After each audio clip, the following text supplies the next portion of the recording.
பணம் காணாமல் போனதை நினச்சி வருத்தப்பட்டுட்டே இருக்காத மீனா, நம்ம அடுத்த வேலையை பார்ப்போம்னு முத்து சொல்லிட்டு அவரு வேலை விஷயமா வெளியில் கிளம்பிடுறாரு. மீனாவோட தங்கச்சி கண்டிப்பாக அருண்கிட்ட ஹெல்ப் கேட்பாங்க. அக்காவோட பணம் காணாமல் போயிடுச்சே, அதை கண்டுபிடிக்கிறதுக்கு ஏதாவது ஏற்பாடு பண்ண முடியுமா உங்கள் டிபார்ட்மெண்ட்டில் அப்படின்னு சொல்லி மீனாவோட தங்கச்சி கேட்குறாங்க. அதுக்கு அருணும் கண்டிப்பாக நானும் 2 நாளில் வந்துடுவேன், நான் வந்ததுக்கப்புறம் ஆக்ஷன் எடுத்து கண்டுபிடிச்சிடலாம் அப்படின்னு சொல்லி அருணும் சொல்கிறாரு.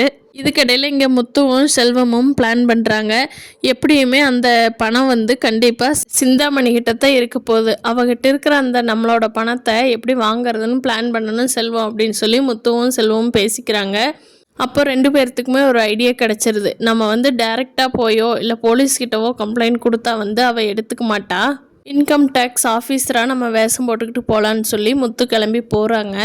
அதே மாதிரி அங்கே சிந்தாமணி அதுக்கு பயந்துட்டு, வாங்க வீட்டெல்லாம் செக் பண்ணுறோம் சார், எங்கள் வீட்டில் எந்த தப்பான பொருளோ தப்பான இதுவோ இல்லை அப்படின்னு சொல்கிறாங்க. அதை நாங்கள் செக் பண்ணி கண்டுபிடிக்கிறோமா அப்படின்னு சொல்லிட்டு எல்லோரும் போய் செக் பண்ணுறாங்க. அப்போ சிந்தாமணி ஒரு ஓரமாக உட்கார வச்சிடுறாங்க. அவங்க உட்காந்துருக்கா. அப்போது முத்து கரெக்டாக அந்த மீனா மஞ்சப்பையில் தான் பணம் கொண்டுகிட்டு போனாங்க.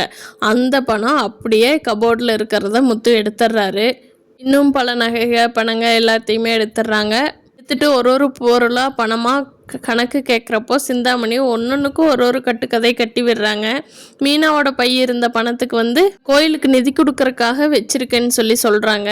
அப்போ முத்து நினைக்கிறாரு, அடி பாவி, இவ்வளோ போய் பேசுகிறாளே, இந்த கோயில் இருக்கிற சாமி கூட உன்னை மன்னிச்சுக்காதடி அப்படின்னு நினச்சிக்கிட்டு இருக்காங்க.